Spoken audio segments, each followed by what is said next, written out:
taxes was taxing. Now taxes is relaxing when you file for free. I can file for free? TurboTax Free Edition. Roughly 37% of filers qualify. Simple Form 1040 returns only. See if you qualify at turbotax.com/free. I can file for free. Now this is taxes. File for free with TurboTax Free Edition and get your maximum refund. No schedules except for Earned Income Tax Credit, Child Tax Credit, and Student Loan Interest. See if you qualify at turbotax.com/free. This week on Unforgotten. Welcome back to Season 2. Danniella Vian was a vibrant, social, and determined young woman. And in December of 2013, Danniella gave birth to their daughter, Cora. She really kind of hit it head on shortly after those, trying to make changes in her life. But within a few days of being discharged, Danniella returned to work. And when I say a few days, I think it was like 3 to 5 days. She was struggling physically. She was out celebrating the purchase of a new car Tuesday morning. Since Pearl Motors financed the Chevy Cruze, they installed a GPS system. Danniella decides to go to Heroes. So they were claiming that they didn't know her. And they get off at the Government Boulevard exit, and then it never pings again. Yeah, that's it. It's rare somebody just stop existing, off the map. If you have any information regarding Danniella Vian's case, please. A lot of people miss her.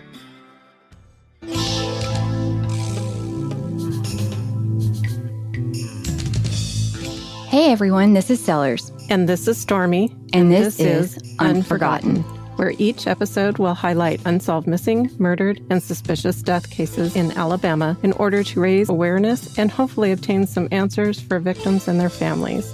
Please remember that any individual referenced in the podcast should be considered innocent until found guilty in a court of law, and any opinions or views expressed in the podcast are solely those of participants. Listener discretion is advised, as some of the content discussed in the podcast may contain violence or graphic descriptions and may not be suitable for all audiences.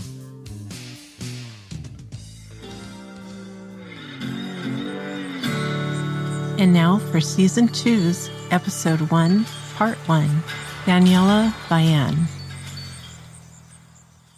Hey guys, and welcome back to Season 2. That's crazy. I know. It feels like last year flew by. I know. And I'm okay with that because honestly, I think that 2024 was absolutely the worst year. And I was so happy to see it gone. I'm sure you were. There was, the last few years have been a little bit testing. Yeah. Yeah. I think 2025 is going to be a bright year, don't you? I'm willing it into being or whatever. Yeah. I'm manifesting a great year because is that the right word? That works. Yeah. Just, Well, same, I'm happy to have a new start. Actually, I kind of am too. I think, this is a nice fresh year. I don't like resolutions and I'm not going to make any, but. Oh God, no. I don't ever stick with them. No, I think it's futile. It's kind of like setting yourself up for failure, Uh-huh. Agreed. But I am very optimistic. I always try to do the New Year's resolution and then I end up forgetting them. Oh wait. Yeah, I was supposed to be doing. Yeah. I'm going to drink less caffeine. Not necessarily less caffeine because you stopped after you said drink. Yeah. Said, I'm going to drink less caffeine. That is a solid, that's probably a resolution I could keep actually, but, but I'll go in and I'll look and think, oh, that Dr. Pepper just looks really great. So it doesn't last. It doesn't last. I know.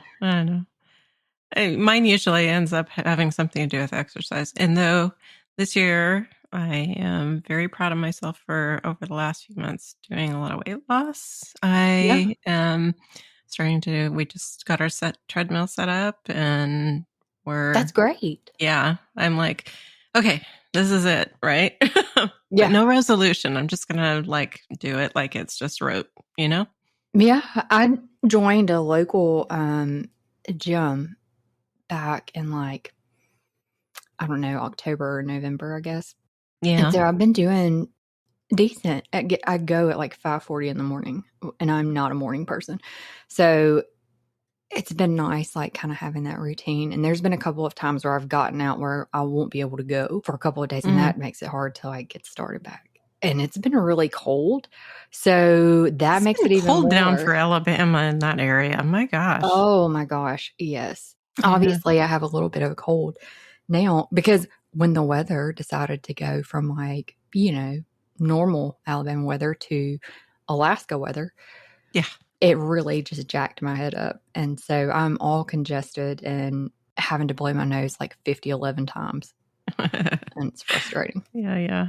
One kind of fun thing that we did while we were on our break was in December, we had a fundraiser in Montgomery. Woo-hoo. Yes, it was so much fun. The Hollies helped put that together. Dr. Holly was great. He was. And thanks to Vintage Hospitality Group and Moe's for sponsoring it, because we could not have done it without them. Absolutely, yeah. We had a lot of good other, like gift sponsors. So it was really great too. We did the silent auction and everything. It really turned out better than I could have anticipated it. And it was so nice getting to meet people that like we've talked to through Messenger and things, like actually getting to meet them in person.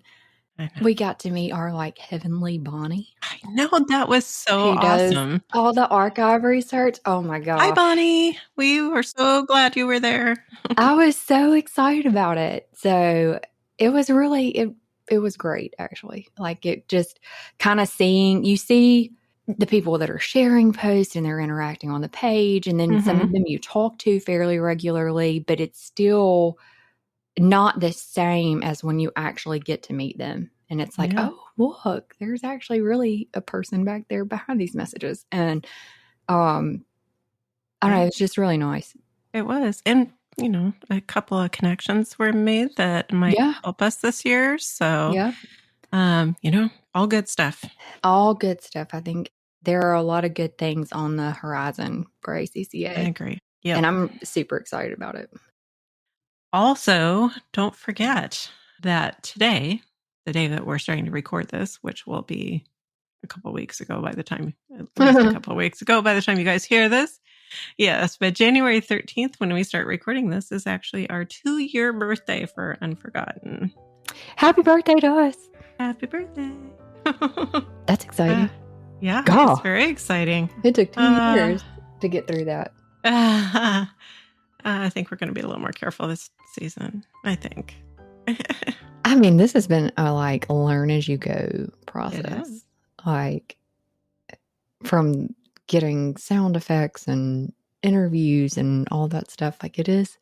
And we've just learned so much. I mean, trial by fire. Yeah. It was not as easy as what we thought it was going to be. You don't just jump in here and record a podcast. I mean, everybody makes it look so easy. I know, but like we'll go through this and now we'll have like 3.5, 4 hours probably. And all of that time we go in and then we like cut it down to an hour-ish. Yeah. Oh, also for those of you who did not get on the pre-orders for the shirts, we still have plenty of shirts left. I do need to count them. That's one thing that I have not done, but I need to go through and double check on how many we have in each color and each size. But we do still have shirts left in pretty much all of the sizes, which is small to, I think we've got a couple of 3Xs, but I need to double check that. So if you didn't get on the pre-order, but you still want a shirt, you can still pick those up. And I will send them out. They're currently in my car, but I will mail them out to you. Awesome. That's great. And we'll see how many are left by the time the episode comes out, but probably still a few. Yeah. I'm very proud of kind of where we are. It's pretty, especially since last year was a struggle. I mean, we'll just hands down say that. It was a little bit tough for both of us on the non-viewer side of things.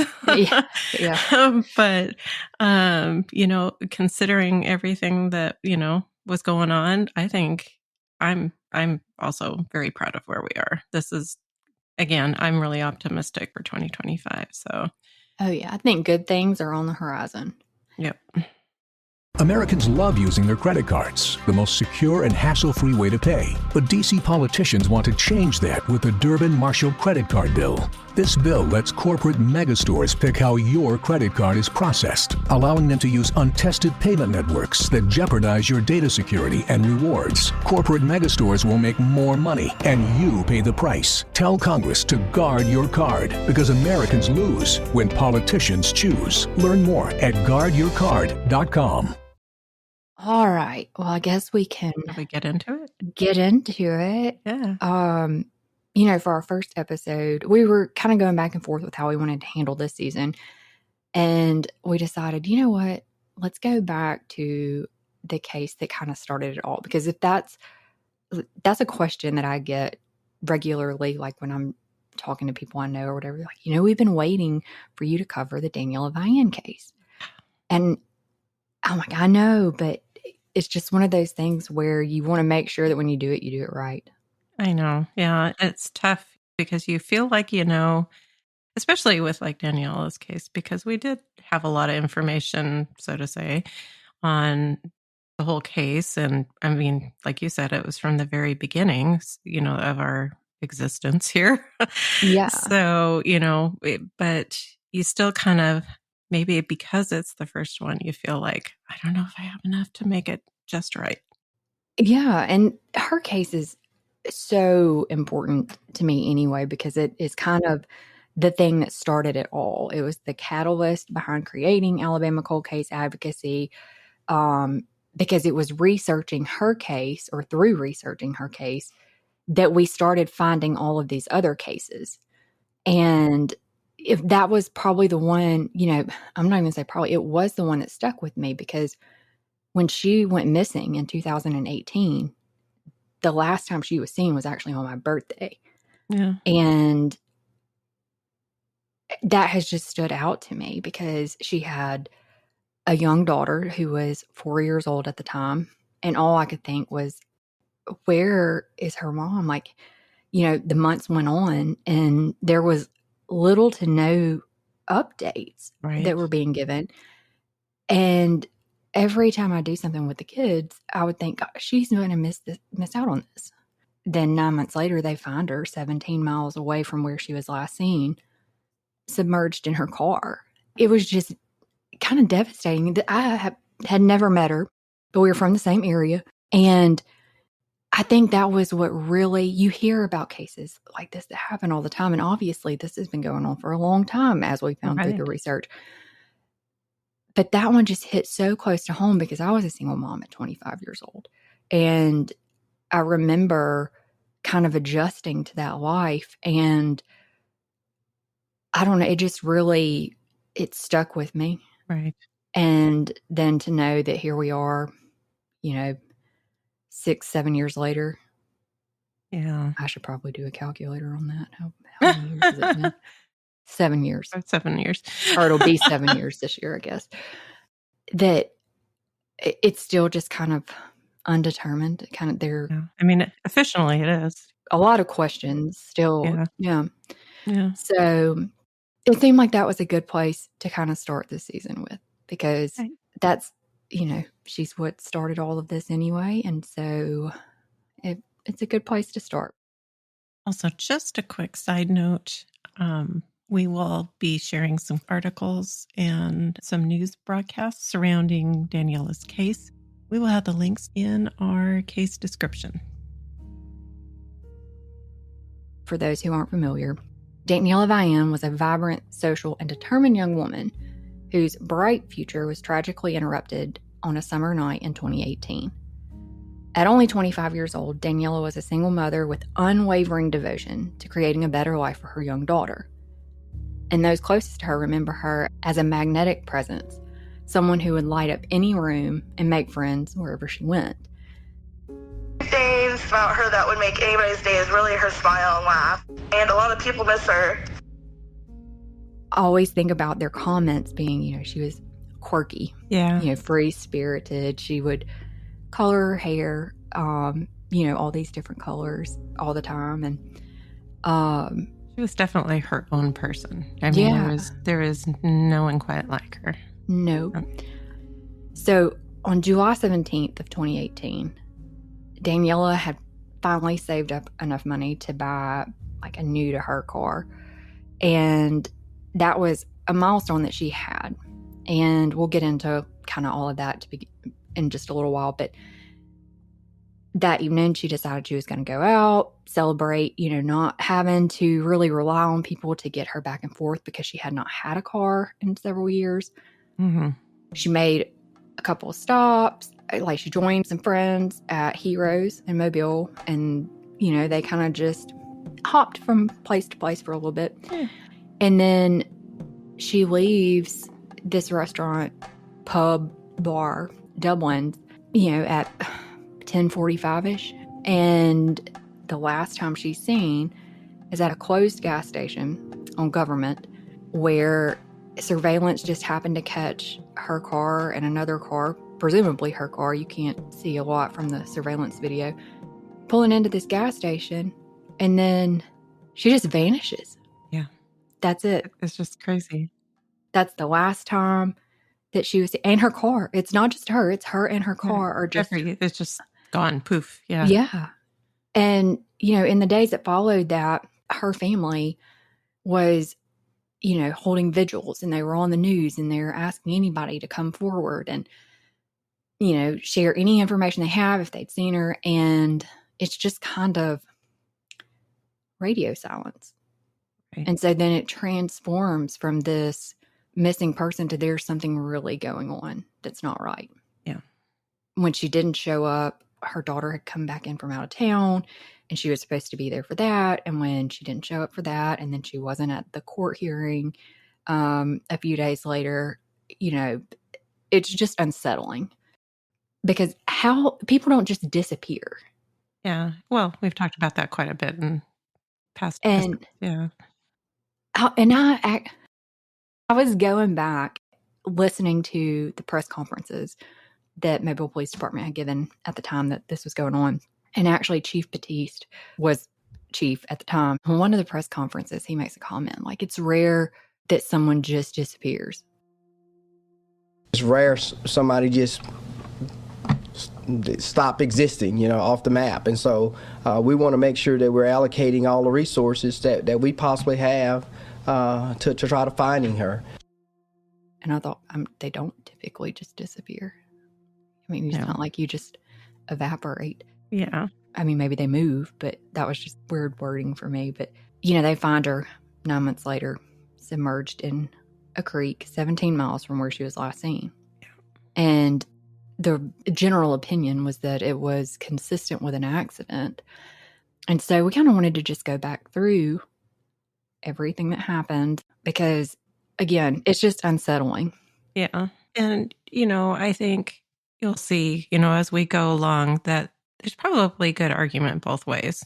But we'll get into that. Yeah. I mean, accidents happen, and sometimes they're weird. Mm-hmm. It's like one of those things where you would not think it would even be possible. Yeah. Until it happens. Right. Laws of physics don't seem to apply, but then they do. If somebody's able to scientifically show, something, and you're like, really? That could really happen. I wish that we would have had, I would love to have access to her file, but when we sent the record request into Mobile Police Department, we got a letter back denying our request for public records. Frustrating. But then we also sent in a request for information to the FBI, because our understanding is the black box from her car was submitted to the FBI for them to pull the data off of it. And so we also got denied on that because it was an open investigation. Which is so funny. I guess, when you have an official, that it's undetermined, I guess they have to consider it an investigation. But they pretty much all but said it's not. What they said, I think, in one of the last interviews or one of the last press conferences was, at this point, everything appears to be consistent with an accident. As far as we're concerned, it's no longer an active investigation, but it was still open. And so if anybody had any credible information, they would follow up on those. But as far as actively like going out and interviewing people and all of these things, they weren't doing that anymore. So it's still open investigation pending. Right. Basically, credible leads coming if in. information came in, they'd address it, but they were active going after the information. Exactly. Yeah. To start with a little bit of background, because we always talk about this, that we like to kind of talk about who the person was. Danniella was born into a military family. And that meant, you know, they moved around from place to place, met people from everywhere. She was not originally from Mobile, but while her family was stationed at Fort Riley in Kansas, she actually met a Mobile native named Tyler Thomas. His family was stationed there, and they formed a good friendship during their time there. Several years later, Tyler enlisted in the Army, and the two of them reconnected through Facebook. And so their friendship kind of grew from just a friendship into an actual relationship, a long-distance relationship. Well, when Tyler returned home, they officially became a couple, and in early 2013, they decided to start a new chapter together and move from Kansas to Mobile, where Tyler's family was from.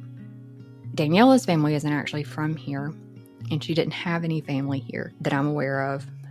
So all of the people that were here looking for her in general, as a side note, were actually Tyler's family and her friends that she'd met. And her friends, yeah. Mm-hmm. This was a new area for her. It's not somewhere that she was familiar with. I mean, they got here in 2013 and this happened in 2018, so she'd been here for several years, but it wasn't somewhere that she had been born and raised. Right. So shortly after she and Tyler moved to Mobile, Danniella discovers that she's pregnant. And to kind of get ready for this next stage of life, the couple moved out of Tyler's parents' home into their own apartment.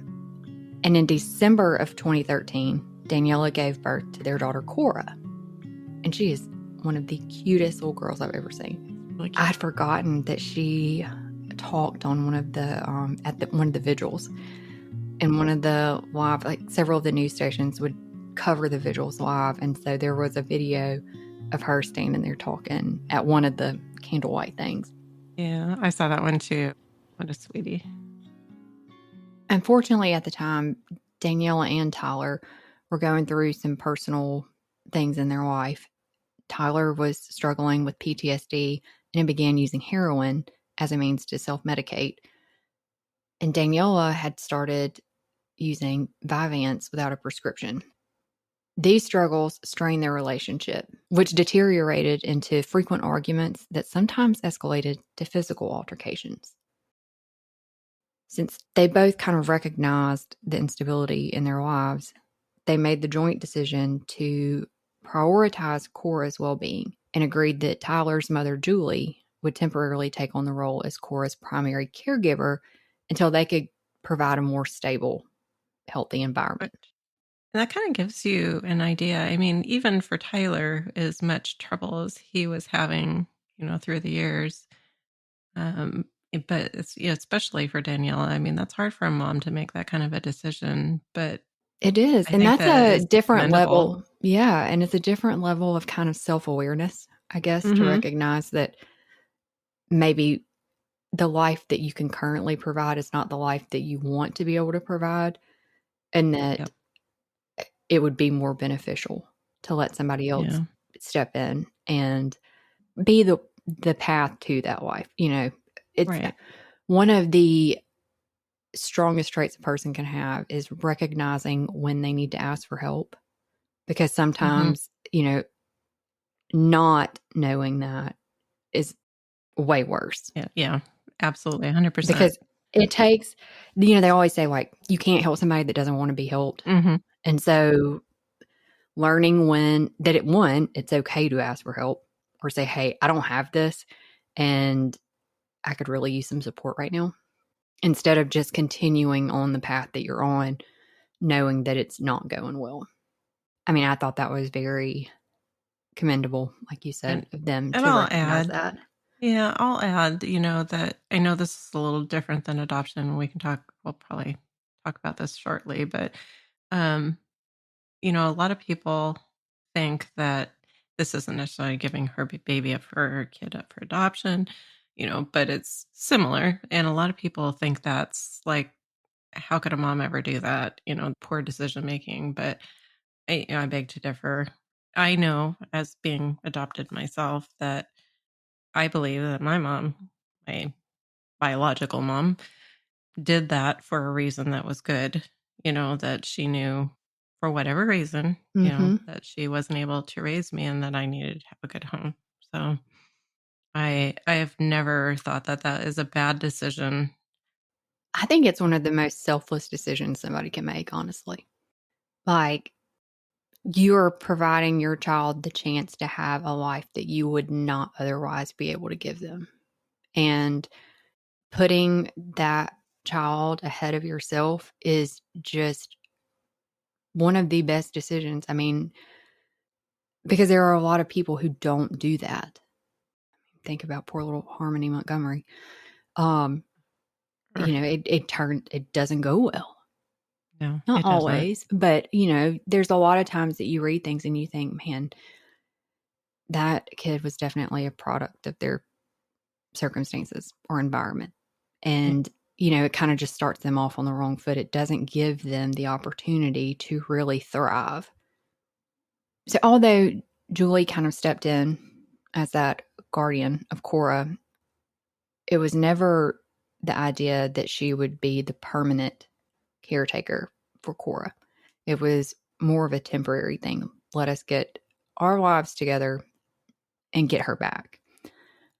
And so, determined to contribute to her daughter's care and regain stability, Danniella threw herself into work, juggling multiple waitressing and hosting jobs at different bars and restaurants across Mobile. Despite the challenges she faced, her focus remained on providing for Cora and building a better future. We talked to Shauna Hayden, and she said everybody who knew Danniella knew that Cora was just the absolute light of her life. That was, they were going to the park or whatever. Everything she did revolved around Cora. Yeah.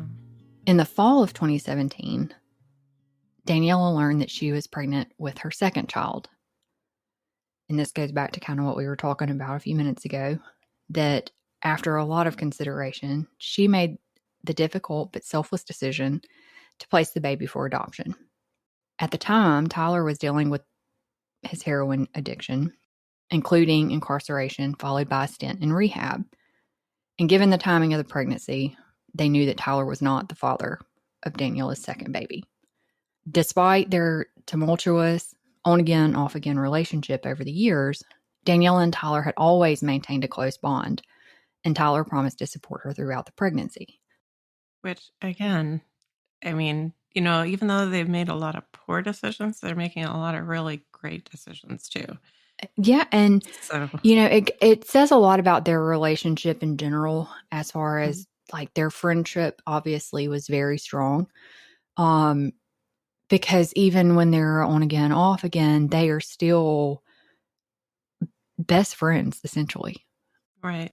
They're supporting each other and trying to be there for each other. And I think maybe, I think it's probably a lot like any young relationship. Things go south or whatever, but, And they were young. They were really young, yeah. And there's a lot of stuff going on, obviously. So it's not surprising to hear that their relationship wasn't just smooth sailing by any means. But it does show how much they cared about each other whenever they are still trying to be there for each other through all of these difficult circumstances. From other things that we've read, it sounds like maybe as Danniella progressed through her pregnancy and she began to show, maybe Tyler had a little bit of frustration about the situation. I think like the idea was, we're it for each other in general, but then, you get in one of those lulls and things happen, and it was kind of like, yeah. I think it's natural because, it involves somebody else. So exactly. Just to try to put some space between her and Tyler and maybe, think through things and all of that, Danniella moved to North Carolina to stay with her mother. I think she thought that by doing that, it would maybe help repair their strained relationship because it doesn't sound like, from anything that we've read or heard or talked to anybody about, that they necessarily had the closest relationship to begin with. Yeah. And so it was almost like, okay, let's try to fix this. But it didn't go as she thought it would. So by January of 2018, Danniella had actually moved back to Mobile and was kind of just going to start, I guess, from scratch, essentially. And she really kind of hit it head on shortly after this, as far as like trying to make changes in her life. Yeah, this seems to be like when she really just kind of like dug her heels in and was like, okay, this is just going to get better. Like, I'm going to work really hard. Because there's a picture of these goals, milestones that she had journaled about.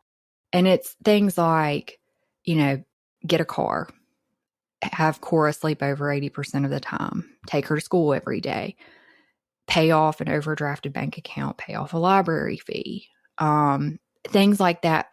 All of these steps that she needed to take that would ultimately lead towards her having Cora back. A month before Danniella disappeared, she wrote in her journal how she wanted to give Cora a better life. She saved up to buy a car. And so she had a car, but it got totaled several years before this. I think it was in Mobile while she was in Mobile. So at least what we said, they moved here 2013. So somewhere between 2013 and, 2017, we'll say, she didn't have one. So she was relying on people to get her back and forth where she needed to go for work or whatever. That was one of the big deals. That's why that was on her journal entry. That would take a lot of pressure, a lot of strain off of her having to arrange for rides. It would take some of the restrictions off of what she could do. And because when you don't have a car, how are you going to take your daughter to school every day? I just can't even imagine, because it's like doing gymnastics, trying to make sure you can get everywhere, especially if, like Danniella, you have 2-3 jobs. And you're working shift work, and you have to kind of rely on the people that you work with that are also going to be getting there most of the time, so that you're not having to get other people to like stop what they're doing to come get you to take you. So yeah, I imagine it was tough. After she moved back to Mobile, she started working at P.F. Chang's, which was located in Bel Air Mall, but it's closed now. She struck up a friendship with a coworker named Hannah. And so without her own car, Danniella often relied on friends like Shauna and Hannah for rides to and from work. And she and Hannah formed a close relationship. They talked all the time, from what Hannah has said in interviews before. Shauna had worked with Danniella at a restaurant called Hurricanes. And she said they had one of those relationships, one of those friendships where they may not talk every day. They could go a while because they weren't working at the same place anymore. But it was always just like they just picked up where they left off. Throughout the spring of 2018 and into the summer, Danniella's pregnancy is progressing. And on June 6th of 2018, Danniella gave birth to a sweet baby boy. The family who adopted the baby has never been identified publicly. But from what we understand, they were a local family who extended Danniella the option of deciding within 6 months whether she wanted to have a relationship with the baby. According to the Case File podcast, before being discharged from the hospital, Danniella wrote a heartfelt letter for the adoptive parents to actually give to their son when he turned 18. And she then left the hospital without seeing or holding him. And I think that's probably a hard decision to make, because you've carried this child for 9 months, and then suddenly it's like it didn't happen almost. Yeah, it is really tough.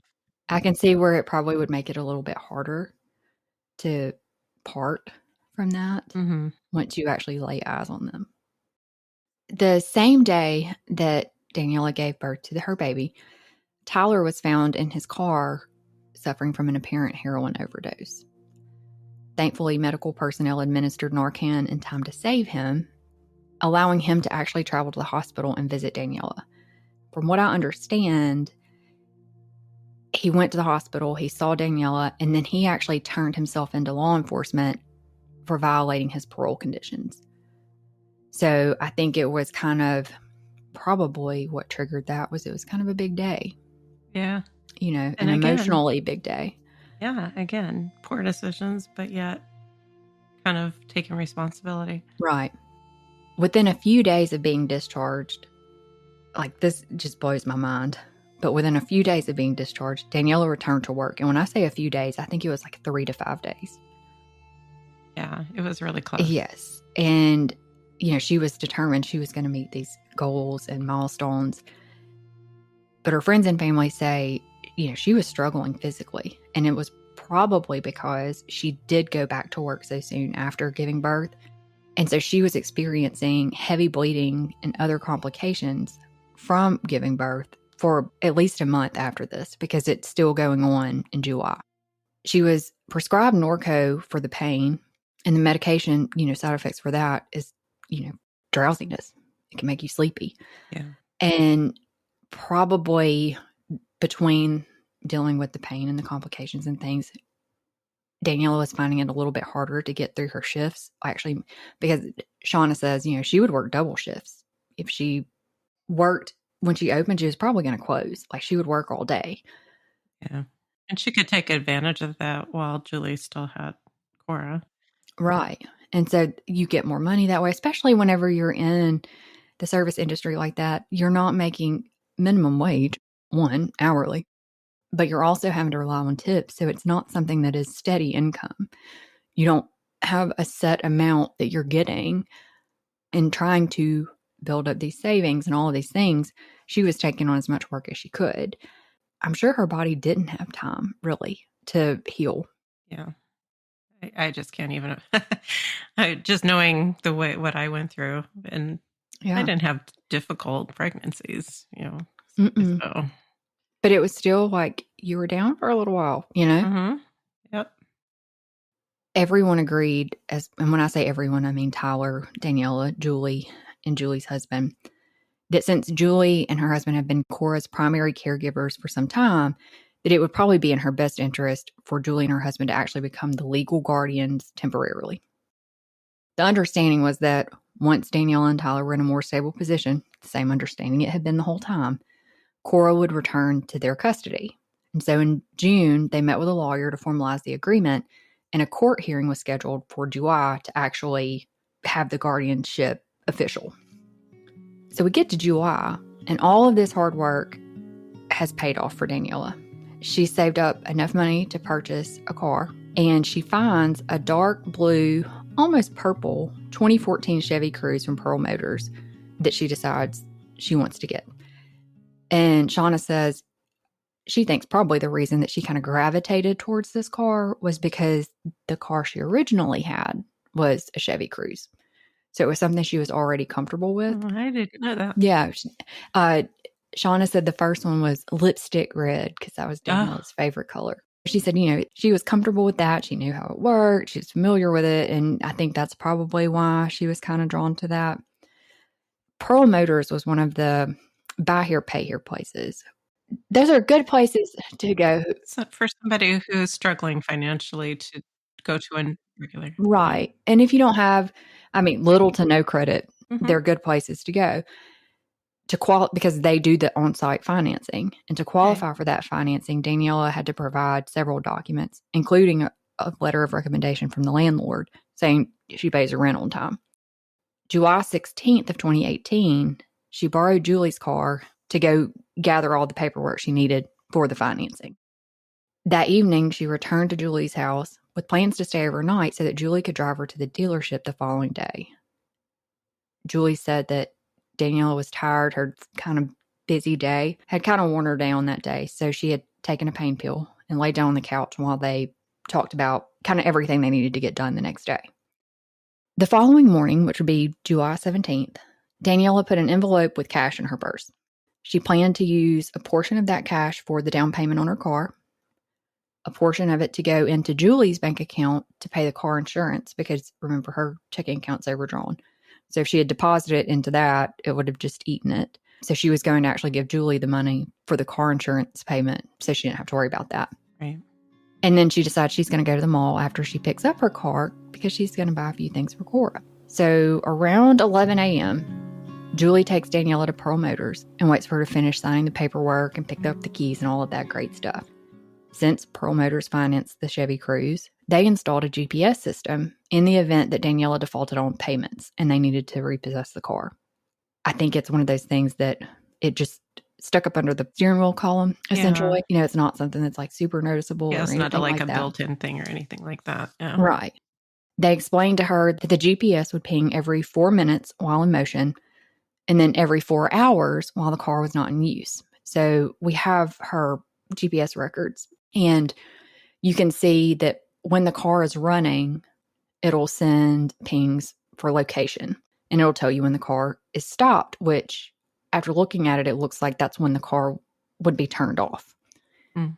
Then every 4 hours, it would send a signal that's identified as a heartbeat.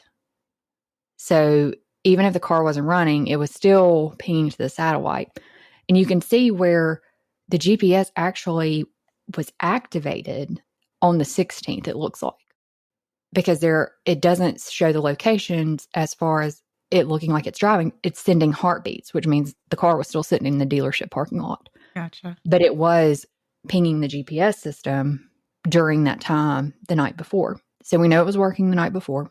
And then it's working all day on the 17th because you see when it tells you how fast she's driving, the area where she's driving, all of these things. If you look at them, you'll see where it says stop. It'll say location when it first starts running. And then when she turns it off, it says stop. And so that's why there are sometimes pings that are closer in time than the 4 hours. Danniella signed an acknowledgement saying, hey, I know the GPS is installed and I agree I will not attempt to remove it. So it was known that she had this GPS in her car, at least to her. As said, it's working normally based on all of the documents that we've seen. Almost an hour later, around 11:59 a.m., Julie pulls out of Pearl Motors and waves to Danniella as Danniella's leaving the parking lot. Based on the GPS records, Danniella went to her apartment on University Boulevard, hung out there for a little while before going to the mall like she'd planned. At 4:20, Danniella sent a message to Hannah asking if she was working. And Hannah said, I'll be at work at 5. So at 5:20, Danniella left her university apartment, dressed in black leggings, a dark Mellow Mushroom t-shirt, which is a pizza place, black Converse high-top sneakers, and a pink hat with a donut graphic. She heads to Bel Air Mall in search of a backpack for Cora. And University Boulevard isn't that far, like where her apartment isn't far from where the mall is. So it's kind of very centralized area that she's kind of doing all of her errands in. While she's out shopping, she runs into another coworker and they chat for a little while. And Danniella is saying like, oh, I finally got my car today. I'm so happy about this because now I can do exactly what she's doing, which is run wherever she wants to go, Right. I'm sure it was freedom. A relief. Yes. Like, I don't have to call anybody and say, oh, well, can't do that. Nobody's available to take me. And for anybody who is interested in, like, kind of, if you're visual like I am, if you go to Uncovered and look up Danniella's case there's a map and a timeline there. So you can see right on the map all the kind of where the spots that we're talking about here. So you can see where she was going. And we did that timeline, so not to brag. Yes. It's very thorough. It is very thorough. Late afternoon, early evening on the 17th, Danniella exchanged a few messages with Hannah, and then she sent a Facebook message to Randy Capps, who was a former coworker from Hurricane Bar and Wings, and asked if he's still working at Hurricanes. Randy sends her a message back and says, oh, I'm not at Hurricanes anymore, but I am working at Heroes tonight. You should come by. And Danniella actually tells him, I don't really want to go to a place where like I don't really know anybody and I haven't been before. And he responded back, laugh out loud, I hear you. Well, I'm here, not like you don't know anyone. Yeah. Being in the service industry, you kind of have to be friendly and like talk to people, but she wasn't going to just go somewhere just because, oh, this sounds like a fun place. Like, I'm not going to go by myself thing. So, and I don't think I would go to a restaurant by myself just to hang out. I wouldn't probably. Yeah. At 6:34 p.m., and these are coming from her GPS records, so we can see where her car is located. Danniella decides to go to Heroes and hang out with Randy while he's working. It was a big step toward her goals, so the day she bought it, she went out to celebrate. It was July 17th, 2018. So Heroes is a local sports bar in Mobile, and it's got a couple of locations, but the location that he was working at was on Hillcrest, in what is considered West Mobile, not far from where her apartment is. Again, this is all these little places are kind of in a very centralized area for her. Not long after she gets there, Denson White and Mallory Kentworthy arrive at Heroes to watch the MLB All-Star game. Denson and Mallory played softball with Randy and were supposed to have a game that night, but the game ended up being canceled because of the rain. Everything we've read says that Danniella had not met Denson before, and she may have been somewhat familiar with Mallory through mutual friends. But not like friends with her or anything like that. Just more like passing acquaintance. Right. Except for Shauna says, all three of them worked at Hurricanes. Randy worked there, Danniella worked there, Shauna worked there. And that she remembers Denson and Mallory coming in Hurricanes when Randy worked there. And she said she finds it really hard to believe that they would have never ran into Danniella, even if it was just kind of in passing. So they were claiming that they didn't know her. But Mallory and Denson would both come in. And, whether it be like out trivia night or just sitting at the bar until Randy closed to, go hang out with them after or whatever. And Danniella was like if she was working 9 times out of 10, she was working to close. It's possible that they hadn't seen each other in a year or two or whatever. Right. But to say that we'd never met before or didn't know anything about her or what, and maybe not know anything about her personally, but you definitely met her before. I don't ever remember hanging out with Randy outside of work at Hurricanes other than, softball games and stuff like that. But when you close together, sometimes you go out to Cockeyed Charlie's down the road or whatever and have a drink, or to, the neighborhood bar or whatever and have a drink. So those things happen too. Now, whether or not they actually, things happen, things get busy, maybe they didn't remember, but it could have been, she may have seen them, but not really. Yeah. They haven't really seen her because, she's just another server. And yeah, they're not thinking about it, whatever. Mm-hmm. But with Randy being a mutual friend, at least at Heroes that night, they all start talking and, she kind of just hangs out with them. At 7:14, Danniella and Julie exchanged a few texts about some local gossip. That didn't come from the GPS, obviously, but it came from the Case File podcast.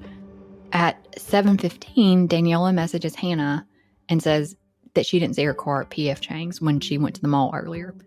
Hannah responded that she was at work, and I guess maybe that she'd text her later. But when Danniella had went to the mall earlier that day, she had looked for Hannah's car because she'd asked, "Are you working?" And then didn't see it. So I guess, she didn't go by because Hannah's car wasn't there. At 7:36, Danniella sends Hannah another message saying, "I'm drinking happily at a sports bar." Hannah responded, "Hell yes, taking advantage of the freedom." At 8:25, Danniella sends Hannah another message. And I think some of these were going back and forth through Snapchat, maybe. That makes sense. Danniella tells Hannah, "Okay, I'm going to drive now, but should I? I don't know." So that makes it seem like, obviously, she said earlier, "I'm happily drinking at a sports bar." So obviously she'd had a few, or a couple, but enough that she was questioning whether or not she should actually drive, which she just got a new car. Yeah. Be probably a little bit nervous about that. Supposedly she was not drunk. She didn't appear to be intoxicated or unable to drive her vehicle. We don't know whether or not she took a Norco that evening before she went out, especially since people are kind of advised against doing that if they're going to be drinking. Right. So she's questioning whether or not she should be driving at 8:25. Then at 8:57, and I'm not entirely sure where this timestamp comes from. We got it from the Case File podcast. They did log into Danniella's Facebook after this. So that is true. I think that they got all the Snapchat and Facebook, whatever social media that she had, so they probably had the timestamps for that. Yeah, maybe so. Danniella and Denson actually became friends on Facebook. And Denson sent her an invite to a party that he was holding at his house later, like in a couple of weeks or something like that. So they weren't friends on Facebook before this night, but obviously they had talked enough and got along well enough that he was like, okay, hey, I'm having a party later, in a few weeks if you want to come. So around 9:00, the group makes plans to meet up with Randy at Ollie's, which is a Mediterranean restaurant and hookah bar, once he got off work. So he's working the closing shift as a bartender at Heroes. And then they're all like, okay, well, you got to close up. I think they closed at 10 maybe. We're going to go hang out at this little place called Dublin's Irish Pub till you get off work. And then, we'll all meet up later. Dublin's is like less than 5 minutes or so. Like, I think on the GPS, it shows it took her like 2 minutes to get there. It's literally not even a block down the road. It's not there anymore either. But Danniella, Denson, and Mallory all leave Heroes in separate vehicles and go down to Dublin's. One thing I noticed when I was looking at her GPS records is that I think originally it was thought that they left at that 9:10-ish mark, because when you look at her GPS records, there's a heartbeat ping at 6:58 while she's at Heroes. And then it says location at 9:19 at Heroes. But if you look from 9:19 to 9:22, 9:22 is when it stops. There are 3 pings, 9:19, 9:21, 9:22. They are not, it's a 0 miles an hour. They don't leave the address for Heroes. So it's almost like she went and got in her car and then maybe made a phone call. I'm not really sure, but she got right back out because her car actually doesn't leave Heroes until between 10:04 and 10:06. Because the next time that 9:22 says stop, and then at 10:02, we get a location. It's 0 miles an hour for 10:02, 0 miles an hour for 10:04, and then 5 miles an hour at 10:06. And at 10:08, it says stop, and she's at Dublin. So not a long drive, but there is 40 minutes there? I was at 40, something. 50, something like that. 9:22 to 9:02 would be 40 minutes, right? It's like... Because 9:30 to 10 would be 30 minutes. So you're adding 10 minutes to it. Yeah. It's the math thing. I know. We don't do maths. No, I don't math though. So you got 40 minutes there that is, I guess, kind of somewhat unaccounted for. I mean, not completely unaccounted for. We know she's at Heroes still. Right. Yeah. But that's quite a while to just sit there. Yeah. And my guess is, nobody else had left. Like, everybody else was still there. So that's why I was thinking, did she maybe go out to her car to make a call and then went back inside? Maybe. Yeah. Was her phone dying and she needed to charge it? So she went out there for a few minutes and plugged it in. Sense. Yeah. For whatever reason, her car starts and then it's turned off and then it started again 40 minutes later. Not really sure why, but that, based on the pings, her car does not leave Heroes until 10, somewhere between, well, I guess technically 10:04 and 10:06. Yeah. Probably around that 10:04, she's pulling out of the parking lot, I guess. All 3 are in separate cars, Denson, Mallory, Danniella. They go to Dublin. They're there for about 45 minutes because her car starts back at 10:45. And this is kind of where things get sketchy. Right. So between Danniella leaving Heroes, I guess, and getting to Dublin's, she sends 2 Facebook messages to Randy, but he doesn't respond. Then early on, so not long after it kind of became news that she was missing, a bunch of Facebook groups popped up. And so they had timelines and things that were in them. And they said originally this 9/10 leaving was supposedly validated by timestamps on calls, text messages, and video surveillance. I'm not really sure about that since her GPS does not have her leaving the parking lot until 10. Right. But she does attempt to call Hannah at some point based on the Case File podcast, but Hannah didn't answer. Then, according to the Case File podcast, at 9:46, Danniella messaged Hannah on Snapchat, and I guess it was a video snap, and she was alone in the driver's seat of her car, and Hannah said it didn't really contain anything out of the ordinary, but Hannah noted later that Danniella might have appeared to be a little bit intoxicated. Not really sure. At 10, Hannah said she tried to call Danniella back after she got the Snapchat messages, but she got no answer. Then we have it at 10:05, she leaves the Heroes parking lot. Now, again, don't know what was going on between the time that her car stopped at the 9 time frame and 10, but they get to Dublin's. They're there until 10:45, but at 10:44, Randy messaged Danniella on Facebook to let her know that he was off work and was going to be heading straight to Ollie's. At some point, while Danniella, Mallory, and Denson are at Dublin, Mallory decides she's going to actually go to a pool hall in Mobile called Runway, and that she'll meet them at Ollie's. Denson decides he's not going to go to Ollie's at all and is just going to go home.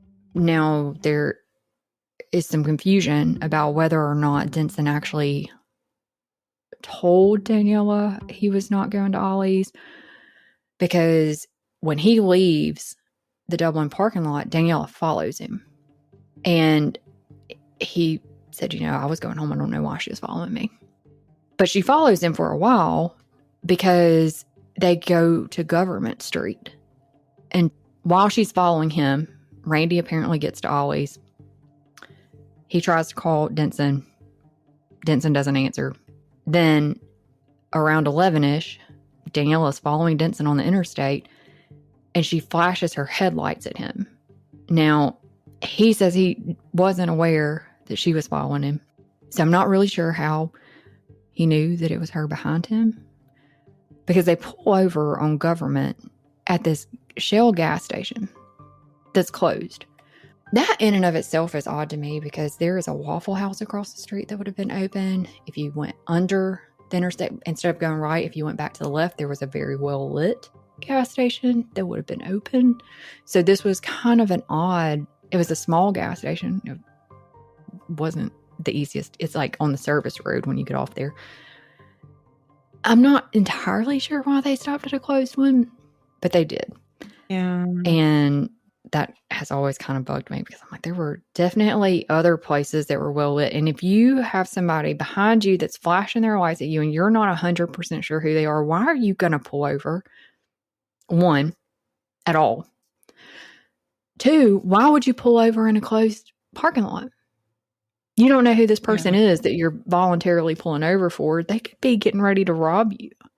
But you're going to pull over in a closed gas station parking lot and be like, all right, let's just see who this is behind me. Yeah. I wouldn't do it. Yeah. But I'm overly paranoid about stuff now.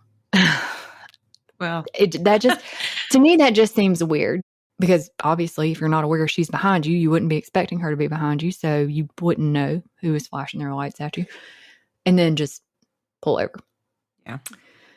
And so they pull into this gas station, and it says on the GPS, there's a heartbeat signal that went out at 10:58. So at 10:45, we have that they are leaving Dublin's. So then you've got pings at 10:45, 47, 49, 51, 53. This is their driving. And then at 10:58, that would have been the 4-hour mark from the last heartbeat ping. So it automatically sends that. So from 10:45 to 11:05, her car's driving. Like, it tells you how fast she's going, the route, or at least the general area where it's picking up. And so it looks like they go down Old Shell, they get on McGregor, then they get on the I-65 service road, get on the interstate. So they would be heading, I'm geographically not inclined. That's not the right. You're not looking at me, right? It says west, so that's going to be the way they're headed. It says West Service Road, and they get off at the Government Boulevard exit, and at 11:05, her GPS pings for the last time. Yeah, it says stop, which would indicate that her car was turned off, right? Yeah, that's it. She spent last Tuesday night here at Dublin's pub on Old Shell Road with friends. She was out celebrating the purchase of a new car Tuesday morning. Police say that car, a blue 2014 Chevy Cruze, hasn't been found. According to family, she left the bar and headed across town to a Shell gas station on Government Boulevard, the last place she was seen by friends. And so this is a good pausing point, because the next 9 months were a whirlwind, and there is a lot more information to share with you. So stay tuned for part 2. And then also we may have an extra bonus interview to share coming up as well. So we'll give you more information on part 2 about that.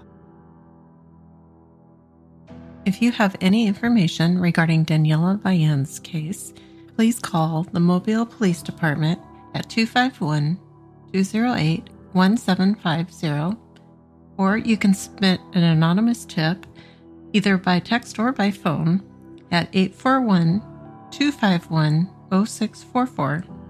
Or you can also reach out to us on our website at alcoldcase.com or message us on social media. And as always, all of this information will be in our episode description. Since Alabama Cold Case Advocacy's creation, we have dedicated innumerable hours to researching and networking in an effort to provide the largest platform we can to the cases we share. We shoulder all associated expenses with Alabama Cold Case Advocacy, including the subscription fees for researching and production of the Unforgotten podcast, to provide a cost-free avenue for the victims' families of those cases. We hope you will join in our efforts to raise awareness of Alabama's missing and murdered and support these families who have been forced to carry the immeasurable loss of their loved ones and the fight for answers. If you appreciate our mission and you are inspired to make a donation, your extra support will enable the ACCA to continue our research, share the cold cases, and help those families know that they are also unforgotten. Unforgotten is an Alabama cold case advocacy podcast, recorded in conjunction with Riverside FM, hosted and distributed by Red Circle to your favorite podcast platforms. Content, research, artwork, and production are by Sellers and Stormy of Alabama Cold Case Advocacy. Credits for music, sound clips, special mentions, and research sources can be found in each episode's description. Your support helps us continue producing Unforgotten and further Alabama Cold Case's mission of advocacy and awareness. There are a few ways you can help us light the path.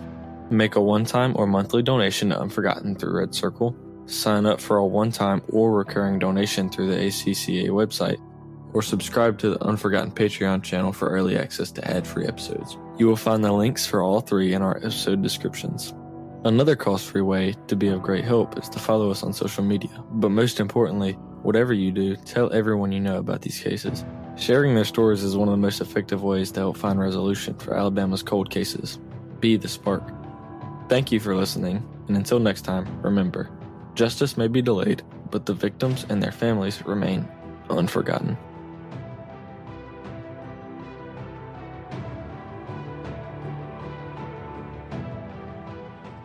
That's good. You did good on that one. Thanks. Why choose a Sleep Number smart bed? Can I make my side softer? Can I make my side firmer? Can we sleep cooler? Sleep Number does that. Cools up to 8 times faster and lets you choose your ideal comfort on either side. Your Sleep Number setting. And now save 50% on the new Sleep Number limited edition smart bed. Plus free home delivery when you add a base. Ends Monday. Exclusively at a Sleep Number store near you. Learn more at sleepnumber.com.